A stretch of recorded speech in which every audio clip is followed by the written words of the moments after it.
नमस्कार दोस्तों। आज हम बात करने जा रहे हैं भारतीय मूल की अमेरिकी नागरिक सुनीता विलियम्स और उनके साथी बुज विल्मोर। सुनीता विलियम्स एक पायलट के रूप में है और कमांडर के रूप में है बुज विल्मोर। दोनों ही एस्ट्रोनॉट अमेरिका के बोइंग कंपनी द्वारा फ्लोरिडा से 5 जून 2024 को अंतर्राष्ट्रीय स्पेस स्टेशन के लिए इनको भेजा जाता है। दोस्तों, अब इनका घर वापसी अभी तक पृथ्वी पर अभी तक नहीं हो पाया है। सवाल यही उठते जा रहा है कि एक 8 दिन का प्रोग्राम था, आज 3 महीने बीतते जा रहा है, अभी तक ये पृथ्वी पर वापस क्यों नहीं आ पाई है। क्या जो एस्ट्रोनॉट गए थे उनकी कंपनी में, बोइंग के स्टारलाइनर कंपनी कैप्सूल में क्या प्रॉब्लम आई है और किस तरह प्रॉब्लम था कि उसके बावजूद भी इनको अंतर्राष्ट्रीय स्पेस स्टेशन पे भेजा गया। सवाल अब नासा पे आ गया है और इनका जिंदगी पे सवाल है। दोस्तों, क्या ये सुरक्षित पृथ्वी पर वापस आ पाएंगी? अगर आ पाएंगी तो इनका वैकल्पिक व्यवस्था क्या है? दोस्तों, चलिए हम इसी के बारे में डिस्कस करते हैं।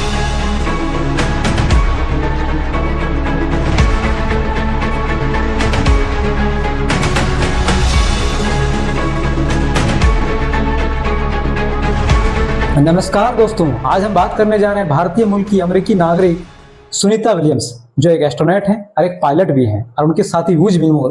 देख सकते हैं आप स्क्रीन पे लगा हुआ है। दोनों ही अमेरिका के बोइंग कंपनी द्वारा एक स्टारलाइनर क्रू कैप्सूल के तहत अंतर्राष्ट्रीय स्पेस स्टेशन भेजा जाता है। दोस्तों, इनको 5 जून 2024 को अमेरिका के फ्लोरिडा से भेजा जाता है और कहने का मिशन था 8 दिन के लिए, यानी कि 8 दिन के बाद ही ये पृथ्वी पर वापस आ सकती थी। लेकिन आज 3 महीने के बीतने के बावजूद भी पृथ्वी पर वापस अभी तक नहीं आ पाई है। अब यही है स्थिति बना हुआ है कि पृथ्वी पर वापस आएंगी तो कैसे आएंगी। अब वहां पे जो रुकी है उनको सुरक्षित कैसे रुकी है, इनका खाने पीने की व्यवस्था क्या है, अरे पृथ्वी पर वापस कब आएंगे, इसी सारे सवालों का हम लोग चर्चा करेंगे। दोस्तों, इसके पहले हम लोग थोड़ा जान लेते हैं अंतर्राष्ट्रीय स्पेस स्टेशन किसे कहते हैं। ठीक है, यानी कि याद रखिएगा दोस्तों, ये 90 के दशक से ही इसमें निर्माण शुरू हो गया था। ठीक है, इसमें क्या है, एक अंतरिक्ष यात्रियों को रुकने का पूरी तरह एक, जिसको बोलते हैं हम लोग अगर परमानेंटली अगर कहा जाए तो एक टेम्पोररी आवास टाइप का है। दोस्तों, ठीक है, इसमें 92 मिनट लगाता है पृथ्वी का एक चक्कर लगाने में। ठीक है, याद रखिएगा, इससे बहुत इंपॉर्टेंट है, एग्जाम की दृष्टि से हो, अगर आप नॉलेज रखते हैं उसके लिए बहुत इंपॉर्टेंट है।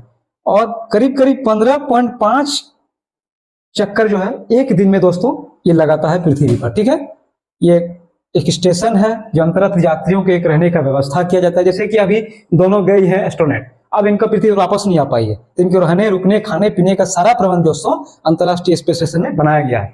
एक पूरे अंतर्राष्ट्रीय देशों के, एक सभी देशों का, यानी कि इसमें जापान का है, रशिया का है, कनाडा का है, अमेरिका का है, यूरोपीय यूनियन का है, सभी देशों के वैज्ञानिकों के द्वारा एक जॉइंट परियोजना के तहत इस अंतर्राष्ट्रीय स्पेस स्टेशन को बनाया गया है। ठीक है, अब हम लोग जान लेते हैं कि दोस्तों ये सोलर लाइट के तहत काम करता है। ठीक है, देखिए इसमें सोलर लाइट लगा हुआ है, यानी कि सूरज की रोशनी के तहत इसका चार्जिंग वगैरह होता है। यानी कि यहाँ पे जितने भी कंप्यूटर हैं, जितना भी सिस्टम है, उनकी चार्जिंग लाइटिंग की व्यवस्था दोस्तों वो जो है सोलर लाइट के तहत दिया जाता है। ठीक है, अब इसमें है कि 2000 इसमें जितने भी मशीनें लगा हुआ है, जितने उपकरण लगा हुआ है, 2030 तक ही आता है। पहले 24 तक था, यानी कि 2030 तक की ही इसमें कैपेसिटी है जितनी है, उसके बाद फिर बदला जाएगा। दोस्तों, इसके लिए भी अभी काम चल रहा है अंतर्राष्ट्रीय स्टेशन में। सारे दुनिया भर के वैज्ञानिकों की अब एक से एक वहां पे चीजें व्यवस्था किया जा रहा है ताकि आने वाला दिन सुरक्षित रहे। देखिए अब यहाँ पे कई सारे, जैसे कि अभी दोनों एस्ट्रोनॉट जो कैप्सूल से गई है, अब हम समझेंगे रॉकेट किसको कहते हैं, कैप्सूल किसको कहते हैं। यहाँ पे जैसे कि कैप्सूल को ऑटोमेटिकली, जैसे कि एलन मस्क की कंपनी है स्पेस एक्स, क्रू ड्रैगन, उसमें क्या है ना, अपने आप ऑटोमेटिकली यहाँ पे एक लगा हुआ है सेट है, जाके सेट हो जाता है इस कैप्सूल जो होता है दोस्तों। ठीक है, और मैन्युअली भी होता है, नासा के द्वारा मैन्युअली भी होता है, ऑटोमेटिक भी होता है, लेकिन स्पेस एक्स में मैन्युअली होता है कि अपने आप जाके वहां सेट हो जाता है, ताकि अंतर्यात्री फिर जाके वहां से धीरे धीरे करके वहां पे अपना प्रवेश कर जाती है। दोस्तों, ठीक है, हम लोग इतना हम लोग जान लिए। ये भी जान लीजिएगा, यहाँ जीरो ग्रेविटी होता है, यहाँ पे मैंने वहां पे आदमी का पृथ्वी से वहां पे जाकर आदमी का ज्यादा दिन रहने के लिए स्वास्थ्य के लिए हानिकारक माना जाता है। ठीक है, अब हम पता करते हैं कि ये जो दोनों एस्ट्रोनॉट गई है अमेरिका के बोइंग कंपनी के द्वारा, अब ये जो सवाल का घिरा हुआ है कि जब ये 8 दिन का था दोस्तों, 8 डेज का था, अब 3 महीने बीतते जा रहा है, पृथ्वी पर अभी तक वापस क्यों नहीं आया है। ये नासा के लिए नहीं, पूरी दुनिया के लिए एक चैलेंजिंग का विषय बन गया है कि इस तरह की जो एस्ट्रोनॉट को अगर भेजा जाएगा तो उनकी सुरक्षा का लिए कहीं ना कहीं बहुत बड़ा इशू बना हुआ है। अब नासा की मंशा पे भी सवाल उठ रहा है कि अगर जिस आप स्टारलाइनर के क्रू कैप्सूल के तहत इनको भेजे हैं दोस्तों, ठीक है, स्टारलाइनर के तहत, याद रखिएगा सब क्वेश्चन आपके लिए बहुत इंपॉर्टेंट है, स्टारलाइनर क्रू कैप्सूल के तहत भेजे हैं दोस्तों, उसमें इनका कैसे खराबी आया। और याद रखिएगा वो क्रू कैप्सूल का और स्पेस एक्स जो एलन मस्क की कंपनी है, वो क्रू कैप्सूल नासा के कॉमर्शियल वाणिज्य विभाग द्वारा ही इसको तैयार किया जाता है। तभी जाके सारा नासा सारा चीजों को एक एक करके देखता है कि कोई भी, जैसे कि कोई रॉकेट है, मतलब रॉकेट के तहत भेजा जाता है, ये रॉकेट लगा रहता है, आपको याद ही है, ये मेन रॉकेट रहता है, इसके बाद यहाँ पे कैप्सूल लगा रहता है। तो यानी कि ये याद रखिएगा, नासा हर चीज को देख रेख करता है, तब जाके एस्ट्रोनॉट को कहाँ भेजता है, अंतरराष्ट्रीय स्टेशन पे भेजता है। लेकिन यहां सवाल उठता है कि जो रॉकेट लगा हुआ था दोस्तों, यानी कि 6 मई में भी इसमें प्रॉब्लम आया था, याद रखिएगा, इसका रॉकेट बी में प्रॉब्लम आ गया था, स्विच को लेकर उसमें प्रॉब्लम आया था। तो उसको किसी तरह के इंजीनियर वैज्ञानिक मिलकर उसको ठीक किया, और उसके बाद उड़ान के सिर्फ 4 मिनट पहले दोस्तों उनका कैप्सूल में भी प्रॉब्लम आया था, हीलियम को लेकर, ठीक है, कैप्सूल में भी हीलियम को लेकर प्रॉब्लम आया था। अब यही सवाल उठता है कि जब इतना सारे प्रॉब्लम समस्याएं थी, उसके बाद फिर आपने कैसे भेज दिया एस्ट्रोनॉट को। अब यह भी पूरा मीडिया भर में एक आलोचना को नासा की हो रहा है कि नासा का मंशा था कि अब हम धीरे धीरे स्पेस स्टेशन पे अपना कब्जा करें, अपना एक अधिकार जमाएं और वहां से पैसा कमाएं। यानी कि प्राइवेट एस्ट्रोनॉट को भी उनका मंशा था कि अंतरराष्ट्रीय स्टेशन पे भेजना है, करोड़ों अरबों रुपया के नासा का मंशा था, उस पर हम कमाई होगा। लेकिन एक पहला ही परीक्षण में नासा के लिए एक धब्बा लग गया, दाग लग गया कि अब कैसे आप भेज सकते हैं जब पहला ही आपका उपकरण जो है इस तरह का सफल सिद्ध होते हैं। एलन मस्क उन्हीं की एक अमेरिका की प्राइवेट कंपनी, उनके द्वारा लगभग 40 एस्ट्रोनॉट को वहां भेजा गया, सफल भेजा भी गया और वापस पृथ्वी पर लाया गया है। लेकिन बोइंग के लिए एक चैलेंजिंग विषय बना हुआ है।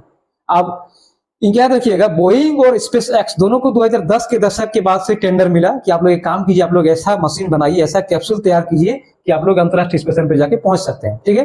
तो कहीं ना कहीं बोइंग इसमें पहले ही असफल हो गया। ऐसा कि मानव रहित जो उसका बोइंग का था उसमें वहां पहुंच गया था, ठीक है, बिना एस्ट्रोनॉट के जब गया था 2022 में गया था अंतरराष्ट्रीय स्टेशन में बोइंग का स्टर्लाइनर, वहां पे वो ठीक हो गया था, पहुंच गया था। लेकिन अब जो एस्ट्रोनॉट के साथ हो गया दोस्तों, उसमें उनका खराबी आ गया, ठीक है, खराबी था, इसमें रॉकेट में प्रॉब्लम आ गया था, हीलियम गैस का रिसाव आया। ड्रैगन सिस्टम में भी जब इन लोग जब पहुंचे वहां पे, उनका ड्रैगन सिस्टम भी 28 में 5 काम करना बंद कर दिया था, उसमें भी इनको भारी दिक्कत का सामना करना पड़ा था। किसी तरह अपना सूझबूझ करके, दोनों अनुभवी हैं, याद रखिएगा, इनका 344 दिन, सुनीता विलियम्स जी 1998 में जुड़ी थी नासा से, ठीक है, और 2006 में, याद रखिएगा 2006 में जो दोस्तों 2006 में ही पहली उड़ान भरी थी नासा से, कहां पे, अंतरराष्ट्रीय स्पेस स्टेशन के लिए। उसके बाद फिर 2012 में भी गई थी, याद रखिएगा 2012 में भी गई थी।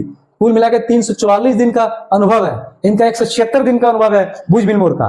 तभी जाके किसी तरह अपना एस्ट्रोनॉट वहां पे वो पहुंचे, जो इनका स्टर्लाइनर के क्रू कैप्सूल के तहत गया था। अब हम सवाल पूछ देखते हैं, चर्चा करते हैं कि इनकी घर वापसी कैसे होगा। अब यहाँ पे एलन मस्क की सहयोग लिया जा रहा है दोस्तों, यहाँ पे एलन मस्क का सहयोग लिया जा रहा है। एलन मस्क अभी दुनिया भर में सुर्खी में है, क्योंकि इनकी जानते ही हैं, इनका एक सपना है कि हम जो है उड़ान टैक्सी कार निकालेंगे ताकि उड़ के लोग सफर कर सकते, जिसमें इनका स्पेस एक्स बहुत ही सफल सिद्ध हुआ है। 2020 से इनका बहुत अच्छा संचालन देखा जा रहा है, 20 या 24 में लेके इनका बहुत ही अच्छा अनुभव रहा है। अभी तक किसी तरह की समस्या इनको सामना नहीं करना पड़ा है। ये जो कैप्सूल है, इसको कैप्सूल कहते हैं, जिसमें एस्ट्रोनॉट बैठ के जाता है। ये सब देखिए रॉकेट होता है, ये सब रॉकेट जो है वहां एस्ट्रोनॉट वहां पे नहीं पहुंचता है, ठीक है, ये रास्ता में ही अपने आप स्वतः विखंडन, स्वतः नीचे गिर जाता है। लेकिन स्पेस एक्स का क्या है ना, ये फिर वापस आके यहाँ पे आके पृथ्वी पर सेट हो जाता है। इनका बहुत खूबी है इस स्पेस एक्स का, ठीक है। पहले रॉकेट जाता था वहां पे, मतलब कि पृथ्वी के कक्षा में पहुंचने के पहले ही ये स्वतः नीचे गिर जाता था। लेकिन इस तरह का सिस्टम स्पेस एक्स में नहीं है।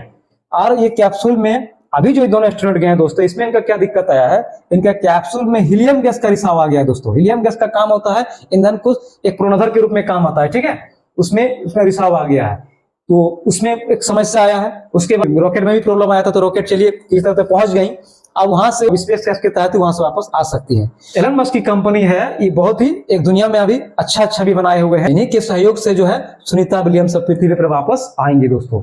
अब इनका जो है 2000, याद रखिएगा, सितंबर 2024 में इनका जो है दोस्तों प्लानिंग है। कहां पे, पहले था 4 एस्ट्रोनॉट को ले जाने का था, पहले 4 एस्ट्रोनॉट को ले जाने का था, कहां पे, अंतरराष्ट्रीय स्टेशन पे। लेकिन अब जो है 2 ही आदमी इनकी जाएगा इस कंपनी में, क्योंकि अब 2 आदमी वहां फंसा हुआ है। अभी 2 आदमी जाके 2 आदमी का सीट खाली रहेगा।